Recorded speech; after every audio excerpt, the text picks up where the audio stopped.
Hey guys, so here I am. I am back from my 51-day, 12,064 mile trip where I left from my home here south of Boston, Massachusetts. I rode all the way up to Alaska near Denali National Park, and then of course back here home again.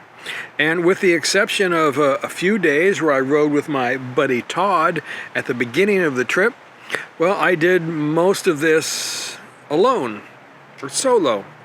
So, and yes, this nearly 65-year-old guy who looks like David Letterman, Master Roshi from Dragon Ball Z, or Santa Claus, yep, I did most of this trip all by myself.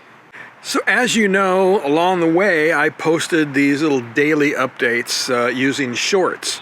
Right, and I don't do a lot of shorts, so you may have noticed over the course of time here, but I thought this was the perfect way to keep everybody updated on the trip. And one of the last things that I did was I asked everybody to tell me what they want to know about this trip.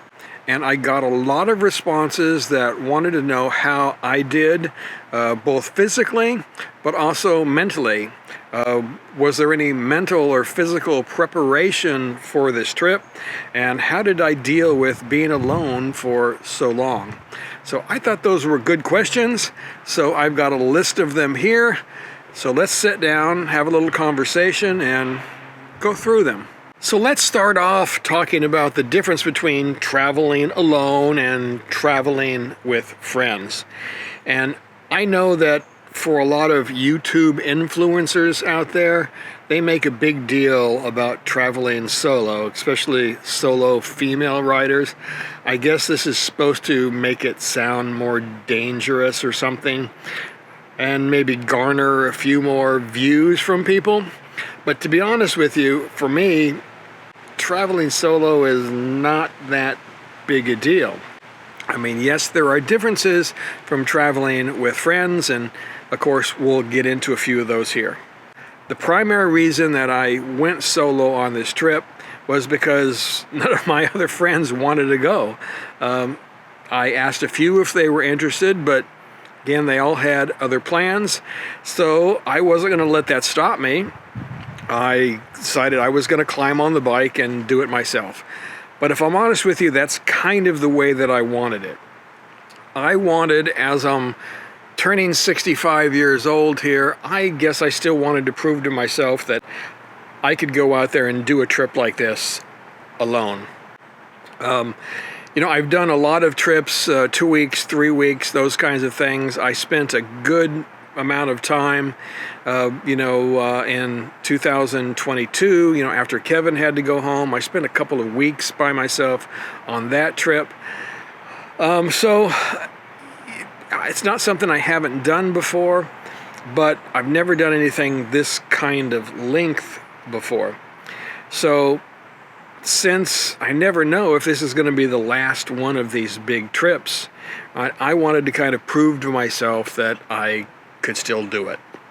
Now, I don't want you to get me wrong and think that I don't enjoy traveling with friends, because I do, right? It's great to have somebody to share the experience with, and when you see a moose or you see a great view, right, have somebody to just, enjoy that together with you, right? You also get to, share expenses along the road, and of course, if anything happens, it's great to have somebody else there, again, just in case.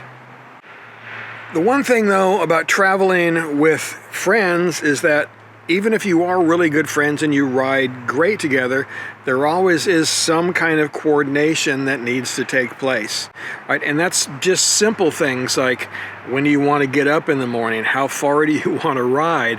Where do you want to eat in the evening? What kind of hotels do you like to stay at, right? There needs to be this give and take between whoever it is in the group. Again, that's not a bad thing. That's just the way that it is. There's always some coordination, some exchange of ideas that needs to take place if the group is going to be successful. Now, on the other hand, traveling by yourself, well, it means you get to make all of the decisions, right? You can stop when you want to stop, start when you want to start, go to whatever restaurant you want to go to, right? Or you can choose not to eat. You can choose to skip lunch, right? So all of those things are choices that are more easily made, of course, when you're traveling by yourself. Now, of course, there are some challenges to traveling alone. And one of them is that, well, you've got to enjoy your own company, right? You've got to enjoy living in your own head, because you're the only person that you're going to have a conversation with while you're traveling down the road. And sometimes at night when you're eating, in fact, most of the nights, you're going to be there by yourself. There's not going to be conversation going on, talking about the things that happened during the day and so forth. It's all going to be with you. Now, you may run into somebody that you can have a conversation with. I did that many times on this last trip, and I had a couple of dinners with people who came out to see me, to meet me along the way, or there was one gentleman I met at the hotel, and I said, hey, you want to join me for dinner? And so we ended up having a great time and a great conversation. So those kinds of things do happen, but mostly you have to be willing, and you have to enjoy, again, being by yourself and being your own company. Now, fortunately for me, I've always been kind of a loner at heart. I've never had a problem to being by myself. What I typically do while I'm traveling is I don't listen to music. I prefer not to. On occasion I do, but for the most part, I just think, right, and look at the beautiful scenery and so forth. I may think about some big issue that I've been pondering, right? I may have watched a podcast or something like that, and I'm interested in that topic, so I'll think about that topic. I may, in my head, be writing my next little video that I'm going to make when I get home. This one, for example, I started thinking about while I was out there on the road. So I do those kinds of things, right? I also typically will take a book or something like that with me, and I'll go through it and I'll read it, while I'm out there on the road, give myself something to do. This time I took the Meditations of Marcus Aurelius, and I got through about 3/4 of it. I didn't get through all of it, but I'll continue to read that, now that I'm here at home. So that was interesting to do, and it kept my mind occupied as well. In the mornings I would typically do that, before I got on the road. Something else you could do if you don't like to read like that is books on tape or books on, audio. Right now they're all digital. So you could take something like that and listen to it on the road, or listen to podcasts, those kinds of things. We, of course, always have our social media that we can look at, but that's probably something that you want to stay away from while traveling. Now, I mentioned meeting people a little bit earlier, and not just fellow motorcyclists, but sometimes other folks as well. I find that it is much easier for people to come up to me and talk to me when I'm by myself than when I'm with a group.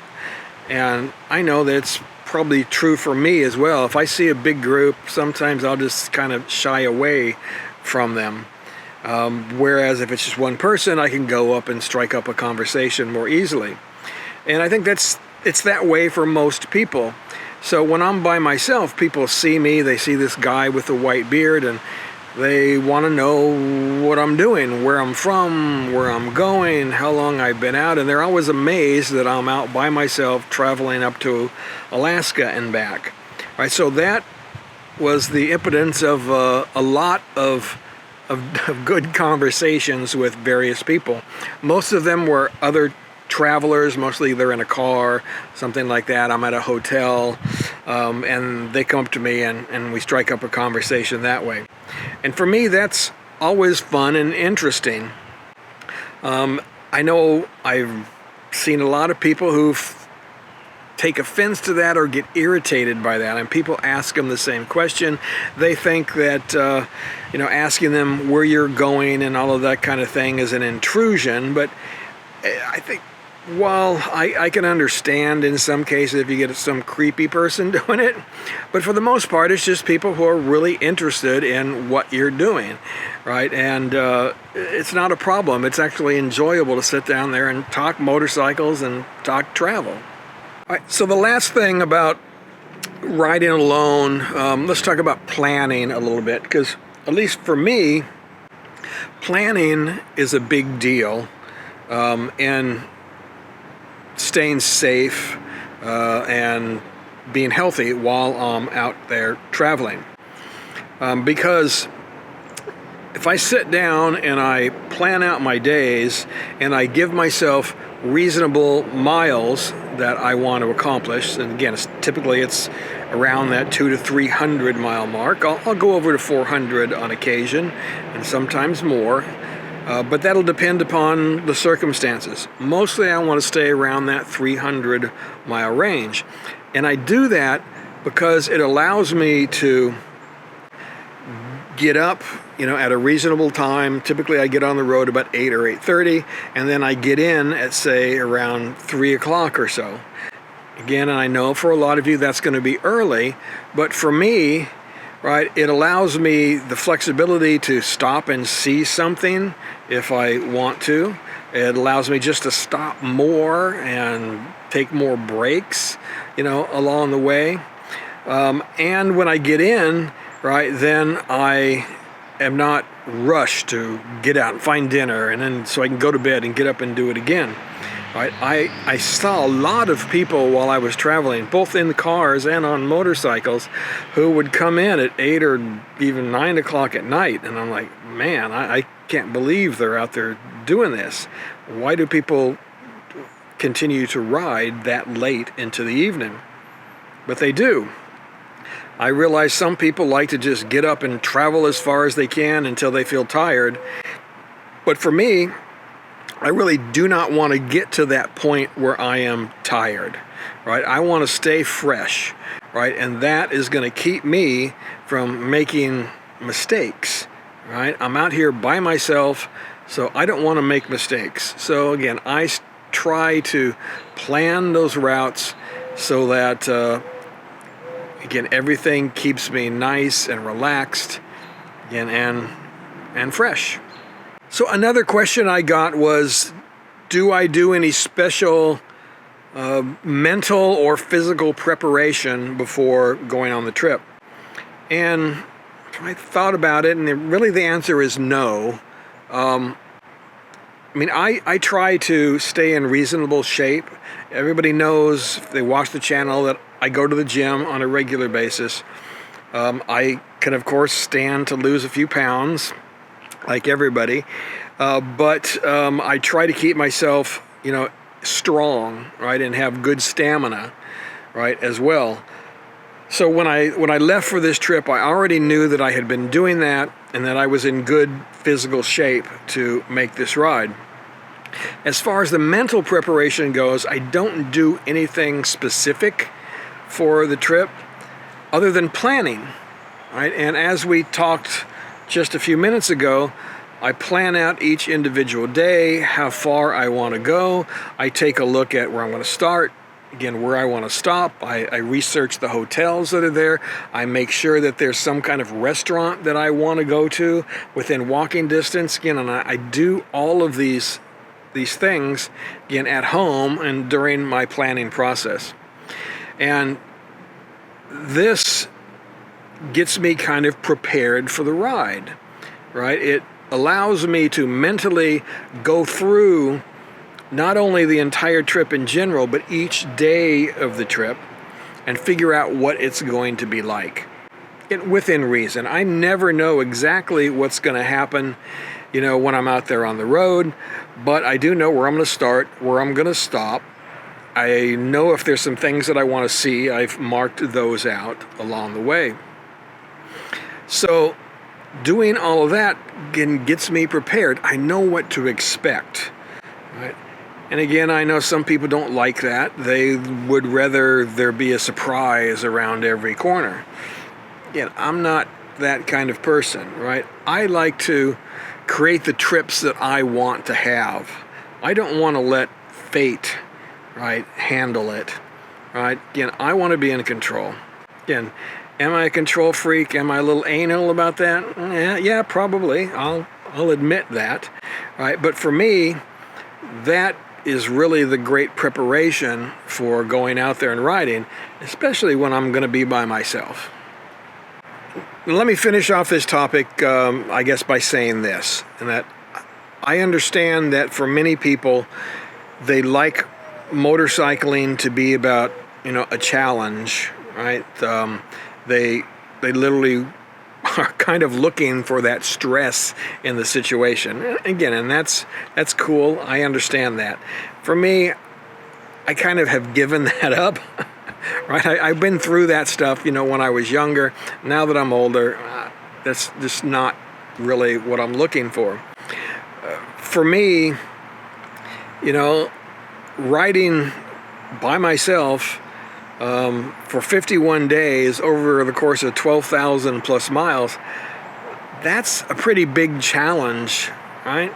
I don't need to go out and create even more challenge by, riding big miles, every day, right? Or, doing things that, might be a little bit dangerous, right? For me, there's enough challenge in just completing the ride.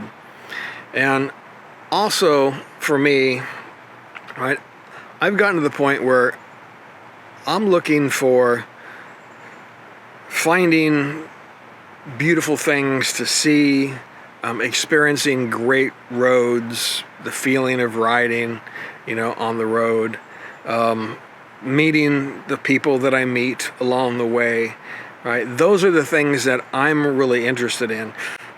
Again, not necessarily the challenge of, going from point A to point B or something like that. So, again, it's just everybody has a different point of view, and that's mine. So next up, let's talk about staying healthy on the road, because a lot of people ask me about working out. Did I continue to work out while I was on this trip? And the answer to that is no, right? I thought about it before I left home. Am I going to work out? Do I create some kind of little body weight exercise? Because many of the places that I went, there was no gym around. So I was going to need to do something with push-ups and maybe some chair-based exercises, things like that, walking, so forth. And I just decided, you know what? No, I don't need to do that. It's okay if I take a couple of months off, right, and just relax, right, and enjoy the trip for what it is. I don't need to put that extra stress on me of trying to make sure that I work out every day, right? I also gave myself permission on this trip, and I know that sounds weird, but it's true. I said, look, Craig, don't worry about your diet, right?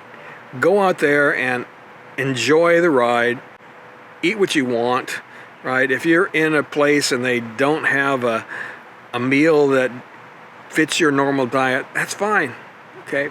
Do the best you can, right? And enjoy it, right? Enjoy what the local cuisine is, in the area. And, I was able to do a lot of that. I think most of the places that I was able to eat at, on this trip were small little local restaurants. I had very few, big chain restaurants that I went to. Right? In fact, maybe only 2 or 3 on the entire trip. Most everything was some kind of little local restaurant, which was really cool. I got a lot of great food, at these places. At least great tasting. Now, normally here at home, I limit my wheat intake. I don't eat a whole lot of gluten, although I, do have my, non-alcoholic beers. And I also try to limit my sugar intake, right? I don't eat a lot of sweets and things, while I'm here at home on a daily basis. I typically snack, with nuts and fruits and, those kinds of things. But when I'm out on the road, again, I said, okay, just give yourself permission just to do what you want. And, you know, as long as you feel good, it's okay. Right? Now, one thing that I've always found is that when I go out on these trips, even though I may change my diet a little bit, I always lose weight.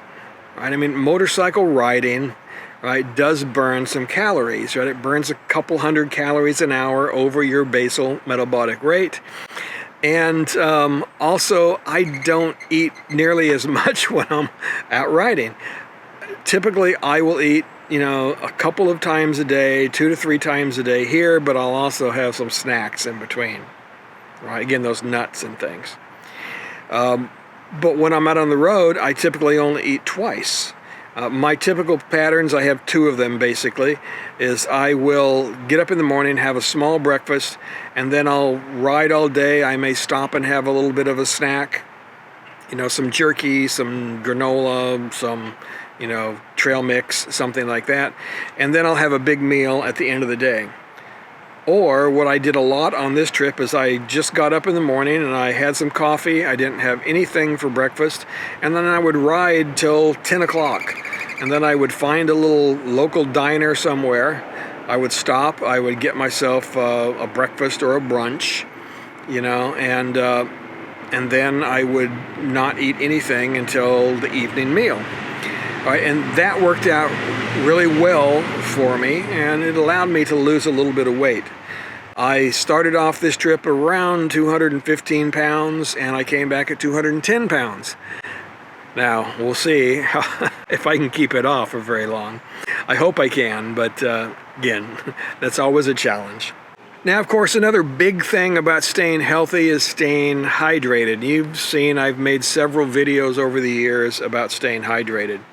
On this particular trip, like I do on most of my longer trips, and especially when I'm by myself, I take a hydration pack. So I threw that on. Now, most of the way all up into Canada and up into Alaska, all I did was drink water, right? But it was also pretty cool, right? Most of the days it was in the 50s, and very oftentimes it was in the 50s and raining, so I was just drinking water. Once I got back into the States, the temperature started to climb, and I found that I was getting cramps at night in my legs primarily. So I started switching to Gatorade or Powerade, mostly Gatorade, to get some more electrolytes. And that seemed to help. I eliminated most of the cramping that way. So for the last, I don't know, couple of weeks of the trip, I was using Gatorade. But what I do is I fill that up, and then every 10 to 15 minutes I try to grab a few mouthfuls of the water or of the Gatorade, right? And then I just do that consistently throughout the day, and again, that helps me to stay hydrated like that. I never let myself get dehydrated. You know, I don't wait 100 miles before I stop and buy a bottle of water and then chug it down. I try to always keep up on top of it, and yeah, that's a really big deal. It really helps to keep you fit, healthy, and feeling good. Now, here's another really big deal for me, and that is getting a good night's sleep, making sure I get enough rest. So if you remember, back in 2017 when I did this trip, we originally wanted to camp a lot more, and we ended up camping roughly half of the time and getting hotels half of the time. Peter and Steven stayed a few extra nights in the campgrounds when I opted for a hotel that was available, a couple of times primarily, just because I was not sleeping well. Right, I found that the longer days, the fact that the sun doesn't really ever go down, it goes down, you know, I think sometime around midnight, and then it goes up again at like 4, but it never really gets low enough in the horizon that it gets completely dark. So it's harder to sleep. Right, and also I just could not get comfortable on that trip no matter what I did. Using a cot, using the mattress that I had, I just could not get comfortable. So every time we were camping, I just did not sleep, and I felt horrible. And you can see it when I'm making these videos. You can see it in my face, you can hear it in my voice. Well, I think on this trip, you'll notice when you watch these videos that I'm feeling much better, right? I sound better, I look better, right? And that's because, I'm getting good night's sleep. I'm not pushing myself during the day to get overtired, and then I'm making sure I get a good night's sleep. So that's why there was no camping in this trip. Right? Now look, if you like to camp, if you sleep well while you camp, obviously go for it and do it. But if you're just doing it to save money and you're not comfortable, well, then I don't think that's a good idea, right? Because I can tell you that the money that I spent on hotels on this trip, when I'm lying there on my deathbed, I'm not going to be going, oh God, I spent, all that money on hotels when I could have camped. That just isn't going to happen. All right, now let's talk about physical aches and pains, right? As I said, I'm a nearly 65-year-old guy. I'll be 65 in a little over a month here. So you would think that I would have some aches and pains, right? And I guess I do, a few of them, but for the most part, I was pain-free on this trip. Now, there's a couple of things that I attribute that to. One is that I set up my motorcycle so that I'm comfortable on it, right? When I first got it, I raised the bars, I moved the bars back so that it was more comfortable for me, right? Riding the adventure bike allows me to sit more straight up so that I maintain both my lumbar curve and my cervical curve, right? I'm not pushing my head forward and leaning out like this, right? And so that helps my low back. It allows me to relax my shoulders, relax my neck, right? And just be much more comfortable on the bike. I'll have to do a whole video on biomechanics and all of that stuff, but I don't want to get into all of that here, and it would take way too long. Just know that I did make some changes so that I was more comfortable on the bike. The one thing with the adventure bike that does bother me is my knees, right? Because you're sitting there and your knees are bent all day long. So I have to make sure that I am moving those knees every now and then, straightening them out, standing up on the bike. The biggest thing is stopping and walking around, even if it's just walking around for 5 minutes, going to the bathroom, maybe doing a little bit of stretching, those kinds of things. Just get the knees moving again. That goes a long way. So if I don't do those things, somewhere around 200 miles, my knees start aching. All right, so again, I needed to do that. Now, you could get something like highway pegs or something to help alleviate those. But my suggestion, though, is don't ride for long periods of time with your legs out in front of you like that. That can lead to other problems, low back, neck. So use those highway pegs to change position for a little bit and then move back to the normal position. The big thing is not to stay in one position for any long period of time. Just kind of move around, right? That's going to keep your joints lubricated and can help to alleviate that pain. Now, you can develop the same kind of things with your hands, right? And if I am doing a really twisty road that requires me to have grip on my handlebars, and in particular I'm using the throttle and the brake at the same time, right, as I'm going around these corners, then that can get to my hands, right? And I've also found that the kind of glove that I wear makes a big difference. Right? If I wear a heavy glove with a lot of armor in it that has the pre-curve in it, that keeps your hands like this, that's not good for my hands. I feel like I can never stretch it out, especially my thumb, and I get pain and cramps in my thumbs. So I have found that a lighter glove that allows me to open my hands up, right, is better, at least for me.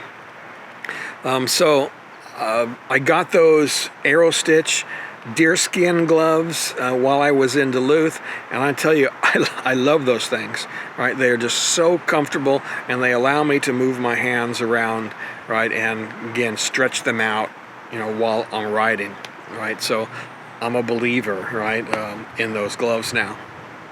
I also have some other climb, off-road gloves, lightweight off-road gloves, motocross style gloves that aren't going to give me a lot of protection if I go down, in a crash on the asphalt, but they do allow me to move my hands around more easily and make me feel better.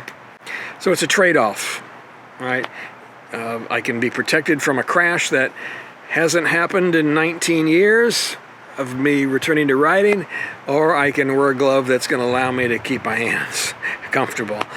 Guess which one's going to win, right? Another thing that I did on this trip to help with my hands is I used the cruise control a lot, right? Because, riding across Canada and into Alaska, there are just big sections where there's nothing. There are no stop signs. There are nothing, right? So you can turn that cruise control on and just allow your hands to relax. And I'll do that, and then I'll stretch them out, over the levers and over the controls, again, just so the hand is nice and open. I'm not constantly gripping like this. So again, that really helps. At least it helps me. And then doing some stretching at night as well helps. Typically the way that we work as human beings is we're always grabbing things and we're typing, and things like that. So the muscles that do this are really, really strong, right? And the muscles that open your hands up tend to get tight and weak. So that's these back here. So stretching those out really can help. So I'll do a lot of this kind of stuff, just really stretching my hands out, right? Here and here. Just do that a few times at night. Again, and that helps keep my hands nice and loose. So, all right, one other thing that I did for the hands was that I added some bar ends to the bike, heavier bar ends from Evotech. They're made for the Triumph 1200, and that did take away a good amount of the buzz in the bars. And again, I had no trouble with it at all while I was on this trip. All right, now let's talk about disappointments and frustrations, right? Because every trip has its disappointments and its frustrations, right? There is no 50-day period that any of us are going to go through that isn't going to include some kind of disappointment or frustration, right? It's not always unicorns and rainbows. Life is a series of ups and downs, and traveling on the road, traveling by motorcycle is the same way, right? Overall, you're having a great time, but there are things that, again, will get to you. For me, on this trip, I had one big disappointment, and that was going up to Alaska and finding that I couldn't get into Denali National Park, right? Nobody's fault. Of course, there was a fire going on up there, so they had the parks closed.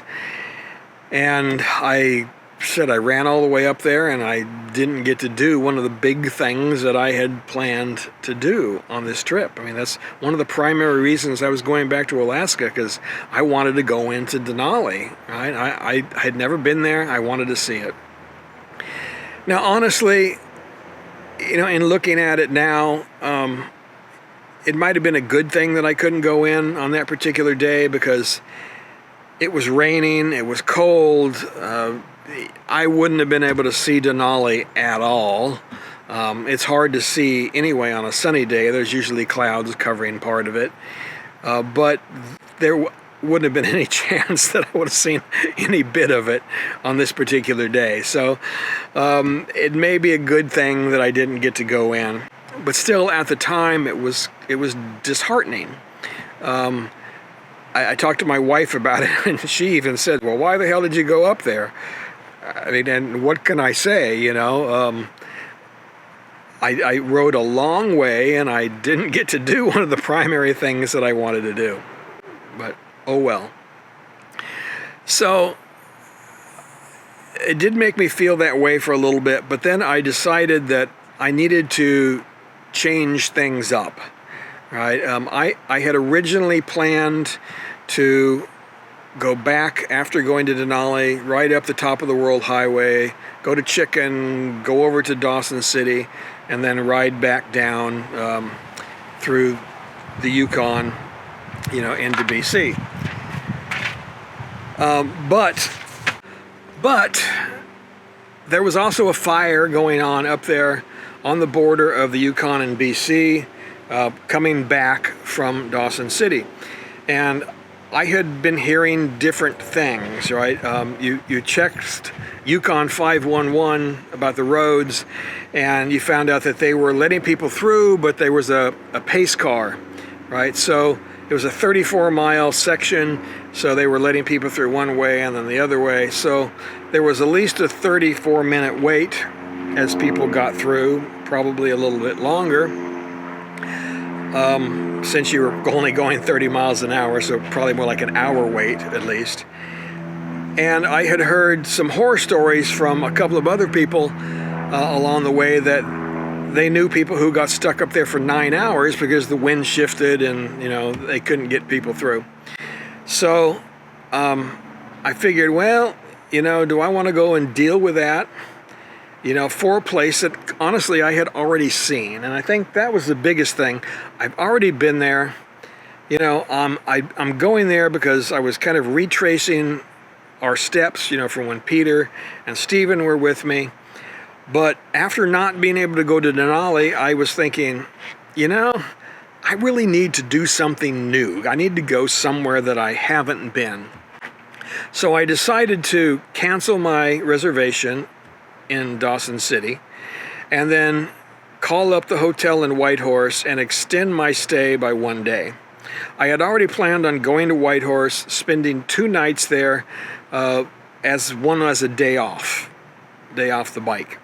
So I said, well, if I add another day, then I can ride from Whitehorse down to Skagway, which was a place I wanted to go see, but kind of removed it from the schedule because of time constraints.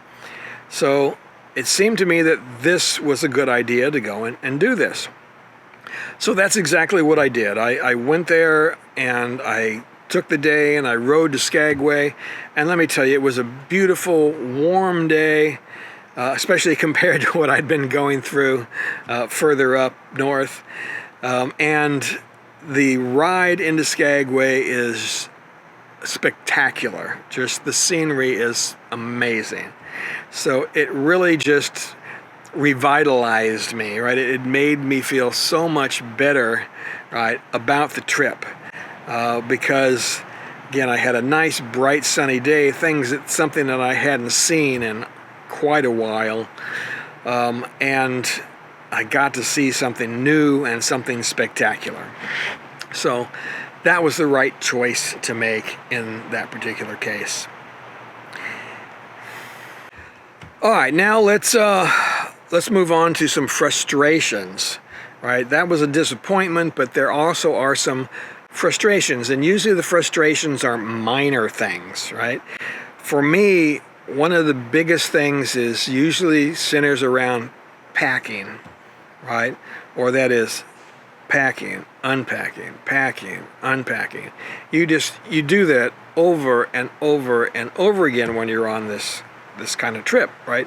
You do it at least 51 times, right? Because you're going out for 51 days. All right, so it gets tedious after a while. And what happens to me is if I get in a hurry, then I can get frustrated, right? If something doesn't work. Like if I try to carry too much out to the bike at one time, now I've got all this stuff in my arms, now I've got to try to unlock something, like unlock one of my bags. I can't because I need a third arm. I end up dropping everything on the ground. So right, you get frustrated, at least I get frustrated with it. So I've learned that, of course, when that happens, I have to just take a deep breath, remember the big picture of the trip,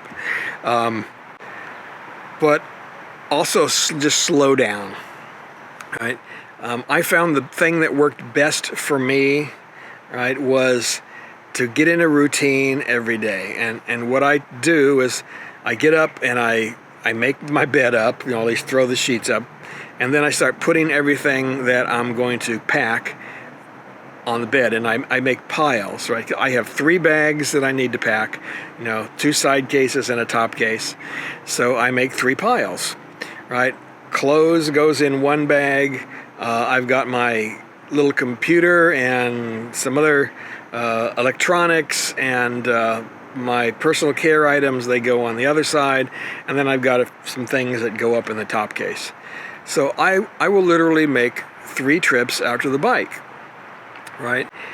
And yeah, it takes a little bit longer than trying to carry everything at once, right? But I'm not in any hurry, right? I got nowhere to go. If it takes 15 minutes longer, who cares, right? So I'll grab the things that go in the right case, and I'll walk out, put those things in, lock it all up. I'll go grab the things that go in the left case, put those in, lock it all up, and then again for the top case, right? And as long as I kept in that routine, right, then things were pretty relaxed and pretty easy. It was when I tried to do things more quickly and deviate from that routine that I got myself a little bit frustrated. One day in particular, I think I was in Rapid City at the time, and I was a little frustrated trying to pack things, and especially when you lock your bags up and then you realize you forgot something, so you got to unlock it again and then get in, and then you start to go away and oh my God, I forgot something else, and you got to go back. So again, those kinds of things, they happen, right? At least for me, right, I don't try to not experience the frustration. Let the frustration happen, but then just let it go, right? Relax, take a deep breath, again, let it go. So anyway, that's what usually works for me. All right, I think that's it for this topic. We've covered quite a bit of ground here. Now, if there's anything else you want to know, obviously ask it in the comment section, and I'll answer it as best I can. We'll get into maybe some of the planning process and things. I mean, I've already been through that. I'll try to do maybe a brief summary of the particular planning on this trip. But that goes a long way for me, as I've said, for, making the trip go smoothly and like I want it to go. So anyway, guys, thanks for watching. Ride safe and keep squeezing your lemon.